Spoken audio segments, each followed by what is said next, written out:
want to brief you on what happened a little while ago.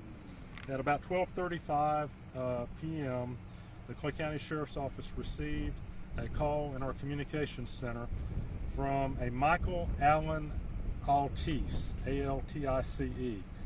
He's a white male, 61 years of age.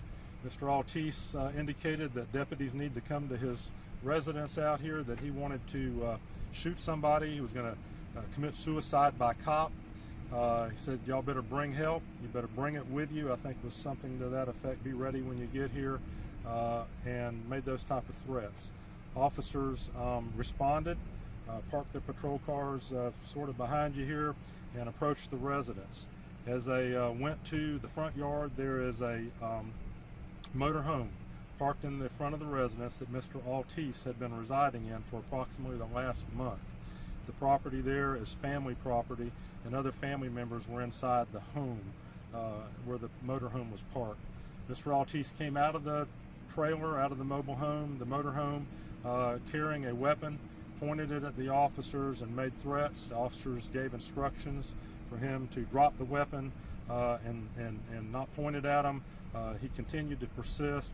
The officers used their service weapons to fire several rounds that struck Mr. Altice, and he was killed at that time. It appears that he has an extensive criminal history. We do not have that criminal history in hand right now, but there are multiple arrests over quite a period of time.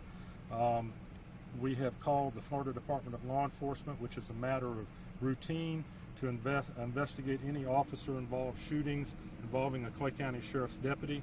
We've also called the State Attorney's Office, and they will be responding and reviewing the case as well. The two officers who were involved in the shooting, I'm not going to identify them right now, but they have never been involved in an officer-involved shooting before with the Clay County Sheriff's Office or any other law enforcement agency that we're aware of. I feel bad for the families of everyone involved. I feel bad for the officers who were put in this position, but unfortunately, if you point a gun at a police officer, you are going to get shot. And it is a cowardly and selfish act for someone to put someone else in the position of having to take your life and then have to live with that as part of their life now. So I feel bad for these officers, and I feel bad for the family of Mr. Altice. This is a tragedy all around. I think it really is part of the larger problem of mental health care in our country right now. We're seeing so many of these. In fact, the last time I came and talked to the media was an officer-involved shooting involving a suicide by cop as well. So this is becoming an epidemic in our country, and we need to get a handle on it through better mental health treatment. I'll answer any questions that you may have right now that I can. How long was this so-called standoff before this end result? It wasn't very long. The officers arrived. They tried to communicate with him. We tried to call him on a cell phone, make contact with him. He refused any contact. There was no negotiation really per se.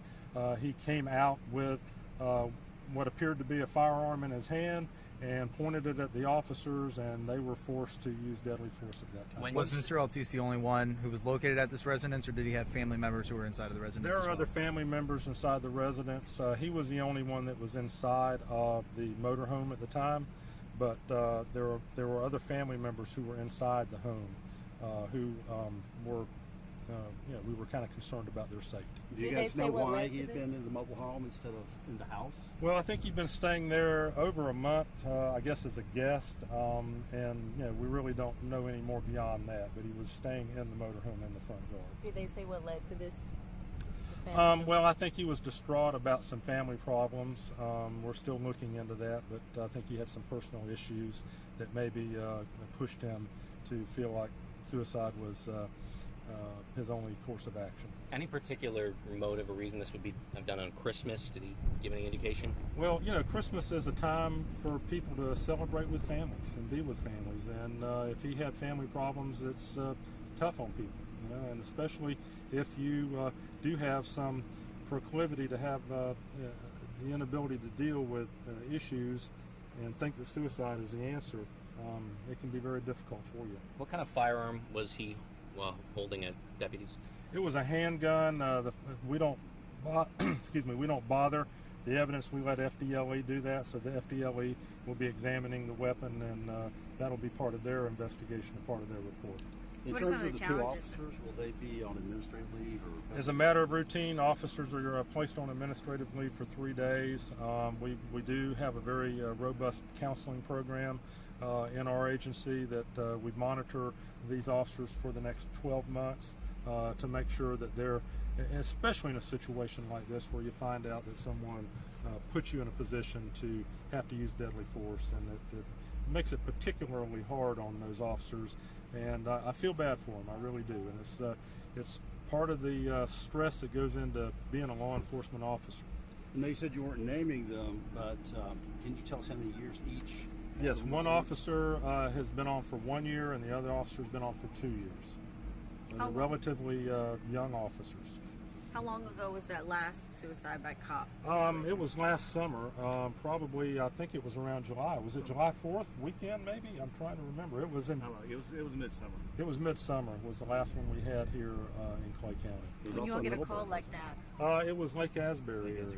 Yep. when you get a call like that, what are the challenges when someone actually says, "This is I'm planning to do suicide Well, by you know, cop"? our biggest concern is other people. You know, are there family members that could be injured, or their family members that could be taken hostage in some way? I mean, anytime someone makes a threat like that, our biggest concern is to make sure that no one else gets hurt, no officers get hurt, and then hopefully we can talk the person out of doing whatever it is that they plan to do and save their life as well. I understand there were some officers who approached some of the other people in this neighborhood because you couldn't exactly find the home or the gentleman who was doing this at first. So how many of those encounters were there before you all were able to find? I don't have any of that information. I'm sorry, I can't answer that. So when you do get a call like this, Sheriff, how many officers do you know even to send out? We send a lot, because if a firearm is involved, if someone says they're going to shoot officers or whatever, we start rolling units from all over. In fact, one unit came from the north end, and one was in this area. So we were bringing officers from across beats to respond to something like this. We don't ever just send one deputy. How long will this area be blocked off?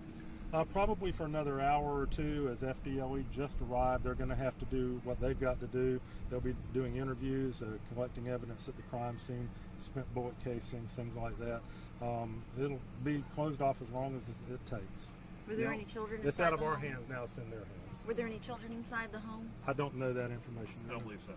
Was this Now, man you a mentioned he had a criminal record with those Clay County cases or somewhere else? I think he's from the Ocala area. I don't know where the prior arrests were, but I do know there were a significant number of prior arrests, and he was a convicted felon.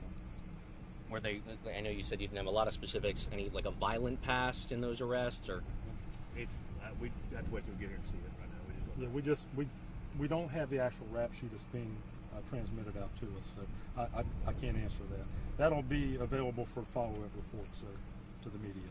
So just to have the correct understanding, although you have an evidence truck out here, you guys haven't touched any evidence. You're leaving that to FDLE. Right. So right. We come and secure everything, and we just hold the scene until FDLE comes. Once they arrive, it's their scene, it's their investigation. We're merely witnesses. Of course, the sheriff will handle the media releases, but right now, anything further will come from FDLE. We won't be talking anymore because it's their investigation at this point.